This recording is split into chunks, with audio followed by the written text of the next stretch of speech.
Encyclique de notre très saint Père le pape Léon XIII,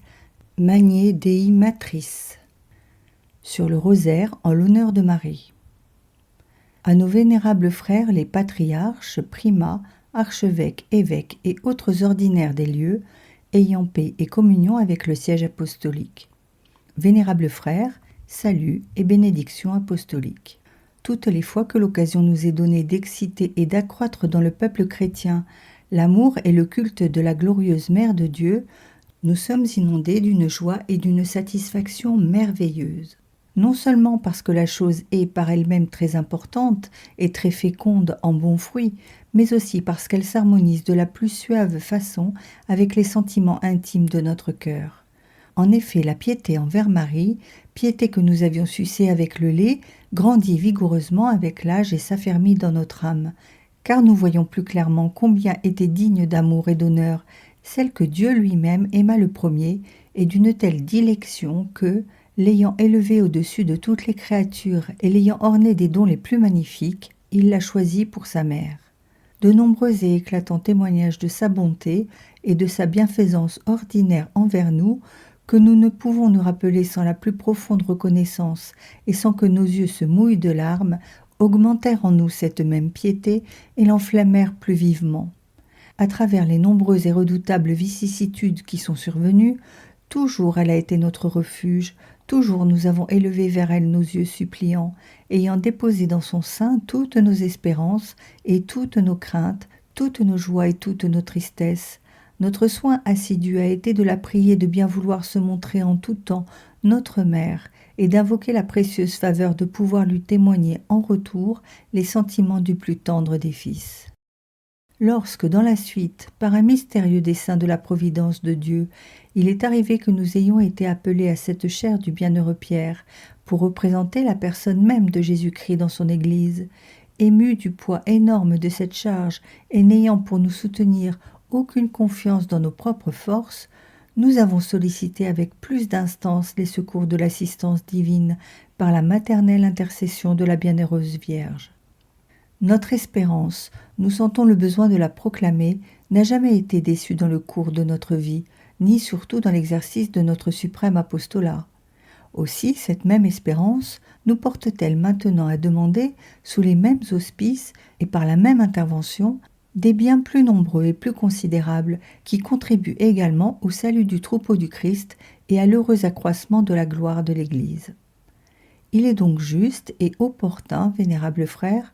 que nous invitions tous nos fils et que vous les exhortiez après nous à célébrer le prochain mois d'octobre consacré à Notre-Dame et Reine Auguste du Rosaire avec le redoublement de piété que réclament les besoins toujours grandissants.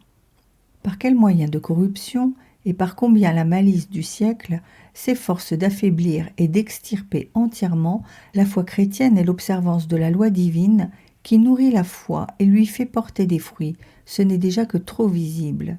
Déjà le chant du Seigneur, comme sous un souffle emporté, est presque couvert d'une végétation d'ignorance religieuse, d'erreur et de vice. Et ce qui est le plus cruel à penser, loin qu'un frein soit imposé ou que de justes peines soient infligées à une perversité si arrogante et si coupable par ceux qui le peuvent et surtout qui le doivent, il arrive le plus souvent que leur inertie ou leur appui semble accroître la force du mal. De là vient qu'on a à déplorer avec raison que les établissements publics où sont enseignés les sciences et les arts soient systématiquement organisés de façon que le nom de Dieu n'y soit pas prononcé, ou y soit outragé, à déplorer que la licence de publier par des écrits ou de faire entendre par la parole de toutes sortes d'outrages contre le Christ Dieu et l'Église devienne de jour en jour plus imprudente. Et, ce qui n'est pas moins déplorable, c'est cet abandon et cet oubli de la pratique chrétienne qui en ont résulté pour beaucoup et qui, s'ils ne sont pas une apostasie ouverte de la foi, y mènent certainement la conduite de la vie n'ayant plus aucun rapport avec la foi. Celui qui considérera la confusion et la corruption des plus importantes choses ne s'étonnera pas si les nations affligées gémissent sous le poids de la colère divine et frémissent dans l'appréhension de calamités plus graves encore. Or, pour apaiser la justice de Dieu offensée et pour procurer à ceux qui souffrent la guérison dont ils ont besoin, Rien ne vaut mieux que la prière pieuse et persévérante, pourvu qu'elle soit unie avec le souci et la pratique de la vie chrétienne, ce que nous croyons devoir être principalement obtenu par le rosaire en l'honneur de Marie. Son origine bien connue, que glorifient d'illustres monuments et que nous-mêmes avons plus d'une fois rappelé, atteste sa grande puissance. En effet, à l'époque où la secte des Albigeois, qui se donnait l'apparence de défendre l'intégrité de la foi et des mœurs, mais qui, en réalité, les troublait abominablement et les corrompait, était une cause de grande ruine pour beaucoup de peuples, l'Église combattit contre elle et contre les factions conjurées, non pas avec des soldats et des armes, mais principalement en opposant la force du très saint rosaire, dont la Mère de Dieu elle-même donna le rite à propager au patriarche Dominique. Et ainsi magnifiquement victorieuse de tous les obstacles, elle pourvut et alors et dans la suite, pendant des tempêtes semblables au salut des siens, par un succès toujours glorieux. C'est pourquoi, dans cette condition des hommes et des choses que nous déplorons, qui est affligeante pour la religion, très préjudiciable au bien public, nous devons tous prier en commun avec une égale piété la Sainte Mère de Dieu, afin d'éprouver heureusement, selon nos désirs, la même vertu de son rosaire. Et, en effet, lorsque nous nous confions à Marie par la prière, nous nous confions à la Mère de la Miséricorde, disposée de telle sorte à notre égard que, quel que soit le besoin qui nous presse, surtout l'acquisition de la vie immortelle, elle vient aussitôt et d'elle-même sans être appelée, toujours à notre aide, et elle nous donne du trésor de cette grâce dont elle reçut de Dieu dès le principe la pleine abondance, afin de devenir digne d'être sa mère. Cette surabondance de la grâce, qui est le plus éminent des nombreux privilèges de la Vierge, l'élève de beaucoup au-dessus de tous les hommes et de tous les anges, et la rapproche du Christ, plus que toutes les autres créatures. C'est beaucoup pour un saint de posséder une quantité de grâce suffisante au salut d'un grand nombre,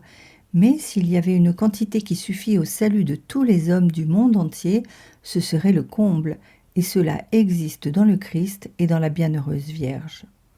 Lors donc que nous la saluons pleine de grâce par les paroles de l'ange, et que nous tressons en couronne cette louange répétée,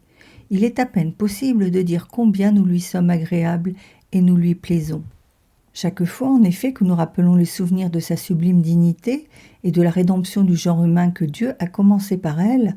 par là aussi se trouve rappelé le lien divin et perpétuel qui l'unit aux joies et aux douleurs, aux opprobes et aux triomphes du Christ, pour la direction et l'assistance des hommes en vue de l'éternité. Que s'il a plutôt Christ,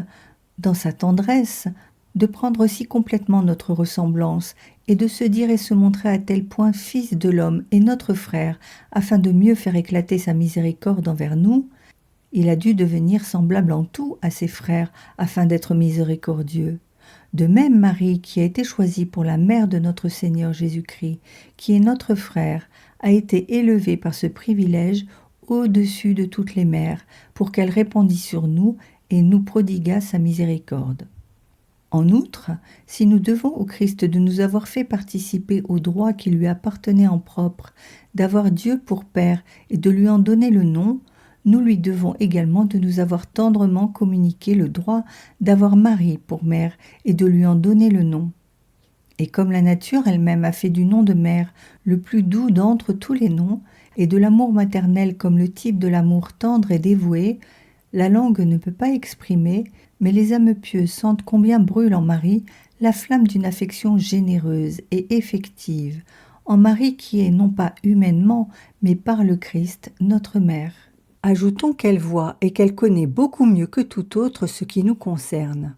les secours dont nous avons besoin dans la vie présente, les périls publics ou privés qui nous menacent, les difficultés et les maux dans lesquels nous nous trouvons, surtout la vivacité de la lutte pour le salut de notre âme contre les ennemis acharnés. En tout cela et dans toutes les autres épreuves de la vie, bien plus que tout autre, elle peut et elle désire apporter à ses fils chéris la consolation, la force, les secours de tout genre. C'est pourquoi adressons-nous à Marie hardiment et avec ardeur, la suppliant par ces liens maternels qui l'unissent si étroitement à Jésus et à nous. Invoquons avec piété son assistance par la prière qu'elle a elle-même désignée et qui lui est si agréable.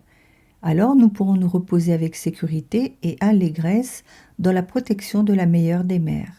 Au titre de recommandation pour le rosaire, qui ressort de la prière même qui le compose, il faut ajouter qu'il offre un moyen pratique, facile d'inculquer et de faire pénétrer dans les esprits les dogmes principaux de la foi chrétienne,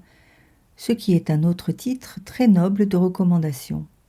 Il est de foi avant tout que l'homme monte régulièrement et sûrement vers Dieu et qu'il apprend à révérer d'esprit et de cœur la majesté immense de ce Dieu unique, son autorité sur toute chose, sa souveraine puissance, sa sagesse, sa providence. Il faut en effet que celui qui s'approche de Dieu croit qu'il existe et qu'il récompense ceux qui le cherchent. Mais parce que le Fils éternel de Dieu a pris l'humanité, qu'il luit à nos yeux et se présente comme la voie, la vérité, la vie, il est, à cause de cela, nécessaire que notre foi embrasse les profonds mystères de l'auguste Trinité des personnes divines et du Fils unique du Père fait homme.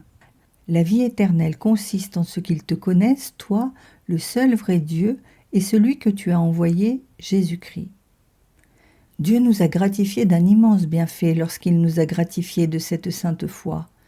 Par ce don, non seulement nous sommes élevés au-dessus de la nature humaine, comme étant devenus contemplateurs et participants de la nature divine, mais nous avons un principe de mérite supérieur pour les célestes récompenses. Et en conséquence, nous avons la ferme espérance que le jour viendra où il nous sera donné de voir Dieu non plus par une image tracée dans les choses créées, mais en lui-même, et de jouir éternellement du souverain bien. Mais le chrétien est tellement préoccupé par les soucis divers de la vie et si facilement distrait par les choses de peu que, s'il n'est pas souvent averti, il oublie peu à peu les choses les plus importantes et les plus nécessaires et qu'il arrive que sa foi languit et même s'éteint. Pour préserver ses fils de ce grand péril de l'ignorance, l'Église n'omet aucun des moyens suggérés par sa sollicitude et sa vigilance, et le rosaire, en l'honneur de Marie, n'est pas le dernier qu'elle emploie dans le but de venir en aide à la foi. Le rosaire, en effet, avec une très belle et fructueuse prière revenant dans un ordre réglé, amène à contempler et à vénérer successivement les principaux mystères de notre religion. Ceux, en premier lieu, par lesquels le Verbe s'est fait chair, et Marie, mère et toujours vierge, accepte avec une sainte joie cette maternité. Ensuite, les amertumes, les tourments, les supplices du Christ souffrant qui ont payé le salut de notre race. Puis ces mystères glorieux, son triomphe sur la mort, son ascension dans le ciel, l'envoi du Saint-Esprit, la splendeur rayonnante de Marie reçue par-dessus les astres, enfin la gloire éternelle de tous les saints associée à la gloire de la Mère et du Fils. La série ordonnée de toutes ces merveilles est fréquemment et assidûment présentée à l'esprit des fidèles et se déroule comme sous leurs yeux. Aussi le rosaire inonde-t-il l'âme de ceux qui le récitent dévotement d'une douceur de piété toujours nouvelle, leur donnant la même impression et émotion que s'ils entendaient la propre voix de leur très miséricordieuse mère, leur expliquant ces mystères et leur adressant de salutaires exhortations. C'est pourquoi il est permis de dire que chez les personnes, dans les familles et parmi les peuples, où la pratique du rosaire est restée en honneur comme autrefois, il n'y a pas à craindre que l'ignorance et les erreurs empoisonnées détruisent la foi. Mais il y a une autre utilité, non moins grande, que l'Église attend du rosaire pour ses fils, c'est qu'il conforme mieux leur vie et leurs mœurs à la règle et aux préceptes de la sainte foi. Si, en effet, selon la divine parole connue de tous, la foi sans les œuvres est une foi morte, parce que la foi tire sa vie de la charité et que la charité se manifeste en une moisson d'actions saintes, le chrétien ne tirera aucun profit de sa foi pour l'éternité s'il ne règle sur elle sa vie. Que sert à quelqu'un, mes frères, de dire qu'il a la foi s'il n'a pas les œuvres? Est-ce que la foi pourra le sauver? Cette classe d'hommes encourra, au jour du jugement, des reproches bien plus sévères de la part du Christ que ceux qui ont le malheur d'ignorer la foi et la morale chrétienne. Car ceux-ci ne commettent pas la faute des autres, de croire d'une manière et de vivre d'une autre, mais parce qu'ils sont privés de la lumière de l'Évangile, ils ont une certaine excuse, ou du moins certainement leur faute est moins grande. Pour que la foi que nous professons produise l'heureuse moisson de fruits qui convient, la contemplation des mystères peut admirablement servir en enflammant les âmes à la poursuite de la vertu. Quel sublime et éclatant exemple ne nous offre pas sur tous les points l'œuvre de salut de notre Seigneur Jésus-Christ. Le Dieu Tout-Puissant, pressé par l'excès de son amour pour nous, se réduit à l'infime condition de l'homme. Il habite et il converse fraternellement comme l'un de nous, au milieu de nous. Il prêche et il enseigne toute justice aux particuliers et aux foules, maître éminent par la parole, Dieu par l'autorité. Il se donne tout entier au bien de tous. Il guérit ceux qui souffrent de maladies corporelles et sa paternelle miséricorde apporte le soulagement aux maladies plus graves des âmes, ceux qui éprouvent la peine ou que fatigue le poids des inquiétudes. Il leur adresse les premiers le plus touchant appel. « Venez à moi, vous tous qui travaillez et qui êtes chargés, et je vous soulagerai. » Lui-même, alors que nous reposons entre ses bras, nous souffle ce feu mystique qu'il a apporté parmi les hommes et nous pénètre de cette douceur d'âme et de cette humilité par lesquelles il désire que nous devenions participants de la vraie et solide paix dont il est l'auteur. Apprenez de moi que je suis doux et humble de cœur, et vous trouverez le repos pour vos âmes. Et néanmoins, pour cette lumière de la sagesse céleste et cette insigne abondance de bienfaits dont il a gratifié les hommes, il a éprouvé la haine et les plus indignes outrages de la part des hommes, et, attaché à la croix, il a versé son sang et sa vie, n'ayant pas de plus vif désir que de les enfanter à la vie par sa mort. Il n'est pas possible que l'on considère attentivement en soi-même de tels témoignages de l'immense amour pour nous de notre Rédempteur, sans que la volonté reconnaissante s'enflamme.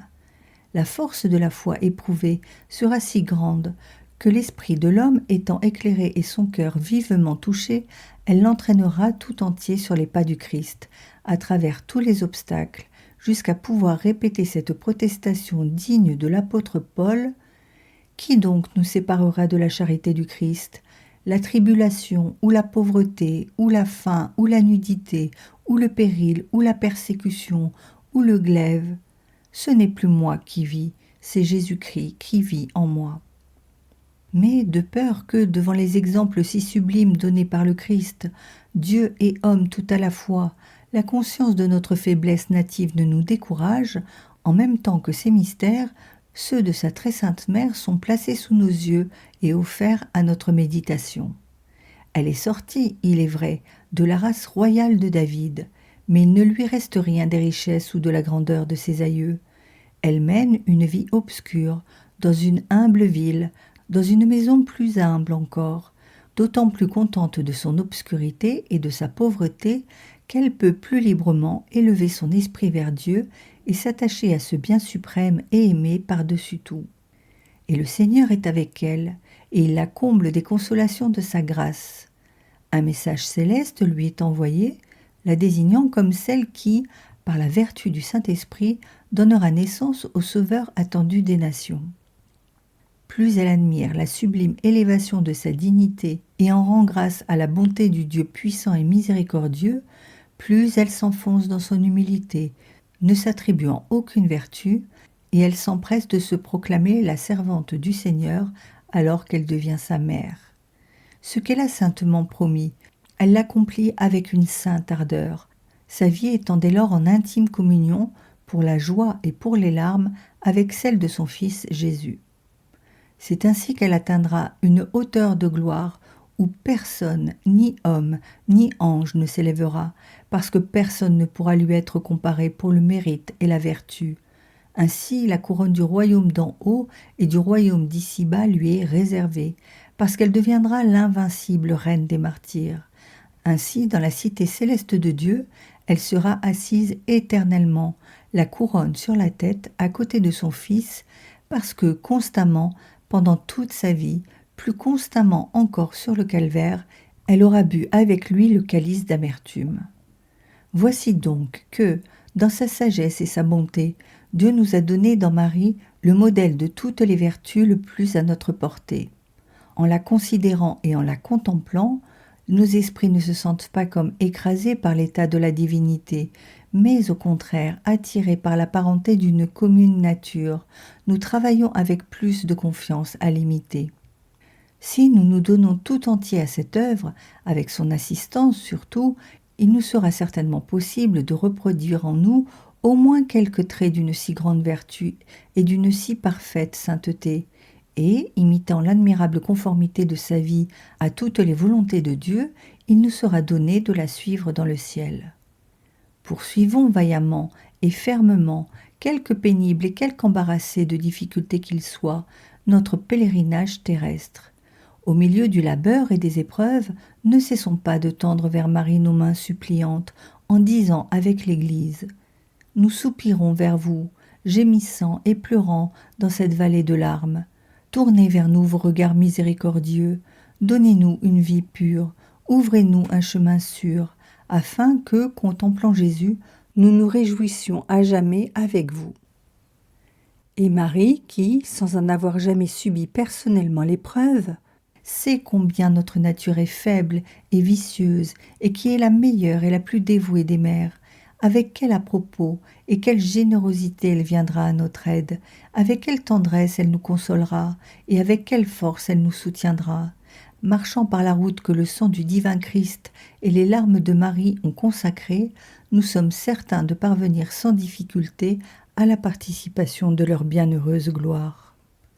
Le rosaire en l'honneur de la Vierge Marie, dans lequel se trouve si bien et si utilement réunie une excellente formule de prière, un moyen efficace de conserver la foi, et un insigne modèle de vertu parfaite, est donc entièrement digne d'être fréquemment aux mains des vrais chrétiens et d'être pieusement récité et médité. Nous adressons particulièrement ces exhortations à la confrérie de la Sainte Famille, que nous avons récemment approuvée et recommandée. Puisque le mystère de la vie longtemps silencieuse et cachée de notre Seigneur Jésus-Christ entre les murs de la maison de Nazareth est la raison d'être de cette confrérie, qui a pour but d'obtenir que les familles chrétiennes s'appliquent à se modeler sur l'exemple de la très sainte famille, divinement constituée, les liens particuliers qui la rattachent au rosaire sont évidents, spécialement en ce qui regarde les mystères joyeux qui se sont accomplis lorsque Jésus, après avoir montré sa sagesse dans le temple, vint avec Marie et Joseph à Nazareth où il leur était soumis, préparant les autres mystères qui devaient le mieux contribuer à instruire et à racheter les hommes. Que tous les associés s'appliquent donc, chacun dans la mesure de ses moyens, à cultiver et à propager la dévotion du rosaire. Pour ce qui nous regarde, nous confirmons les concessions d'indulgence que nous avions faites les années précédentes en faveur de ceux qui accompliront pendant le mois d'octobre ce qui est prescrit à cet effet. Nous comptons beaucoup, vénérables frères, sur votre autorité et votre zèle pour que le rosaire soit récité avec une ardente piété en l'honneur de la Vierge, secours des chrétiens. Mais nous voulons que la présente exhortation finisse, comme elle a commencé, par le témoignage renouvelé avec plus d'insistance de notre reconnaissance et de notre confiance envers la glorieuse Mère de Dieu. Nous demandons au peuple chrétien de porter à ses autels ses prières suppliantes et pour l'Église, ballottée par tant de contradictions et de tempêtes, et pour nous-mêmes qui, avancés en âge, fatigués par les labeurs, aux prises avec les difficultés les plus graves, dénués de tout secours humain, tenons le gouvernail de l'Église. En Marie, notre puissante et tendre mère, notre espoir va tous les jours grandissant et nous est de plus en plus doux. Si nous attribuons à son intercession de nombreux et signalés bienfaits reçus de Dieu, nous lui attribuons avec une particulière reconnaissance la faveur d'atteindre bientôt le 50e anniversaire de notre ordination épiscopale. C'est assurément une grande chose pour qui considère une si longue durée du ministère pastoral, surtout ayant encore à l'exercer avec une sollicitude de tous les jours dans la conduite du peuple chrétien tout entier. Pendant cet espace de temps, en notre vie, comme en celle de tout homme, comme dans les mystères du Christ et de sa mère, ni les motifs de joie n'ont manqué, ni de nombreuses et graves causes de douleur n'ont été absentes. Des sujets de nous glorifier en Jésus-Christ nous ont été donnés aussi. Toutes ces choses, avec soumission et reconnaissance envers Dieu, nous nous sommes appliqués à les faire servir au bien et à l'honneur de l'Église. Dans la suite, car le reste de notre vie ne sera pas dissemblable, si de nouvelles joies ou de nouvelles douleurs surviennent, si quelques rayons de gloire brillent, persévérant dans les mêmes sentiments et ne demandant à Dieu que la gloire céleste, nous dirons avec David « Que le nom du Seigneur soit béni, que la gloire ne soit point pour nous, Seigneur, qu'elle ne soit point pour nous, mais pour votre nom. » Nous attendons de nos fils, que nous voyons animés pour nous de tant de pieuses affections, moins des félicitations et des louanges que des actions de grâce, des prières et des vœux offerts au Dieu très bon, pleinement heureux s'ils obtiennent pour nous que ce qui nous reste de vie et de force, ce que nous possédons d'autorité et de grâce, servent uniquement au plus grand bien de l'Église, et avant tout à ramener et à réconcilier les ennemis et les égarés que notre voix appelle depuis longtemps. Que de la fête prochaine qui, si Dieu le permet, nous réjouira, découle pour nos fils bien-aimés la justice, la paix, la prospérité, la sainteté et l'abondance de tous les biens. Voilà ce que notre cœur paternel sollicite de Dieu. Voilà ce que nous exprimons par les paroles divines. Entendez-moi, et fructifiez comme la rose plantée sur le bord des eaux. Soyez parfumés d'un doux parfum comme le Liban. Fleurissez comme le lys, et donnez votre parfum. Et couvrez-vous d'un gracieux feuillage, et chantez le cantique de la louange, et bénissez le Seigneur dans ses œuvres. Glorifiez son nom, confessez-le de bouche et dans vos cantiques et sur vos cithars. Louez de cœur et de bouche, et bénissez le nom du Seigneur. Si ces résolutions et ces vœux rencontrent l'opposition des méchants, qui blasphèment tout ce qu'ils ignorent, que Dieu daigne leur pardonner, que, par l'intercession de la Reine du Très Saint Rosaire, il nous soit propice. Comme augure de cette faveur et comme gage de notre bienveillance, recevez, vénérables frères, la bénédiction apostolique que nous vous accordons affectueusement dans le Seigneur, à vous, à votre clergé et à votre peuple. Donnée à Rome, près Saint-Pierre, le 7 septembre 1892, la 15e année de notre pontificat. Léon XIII, pape.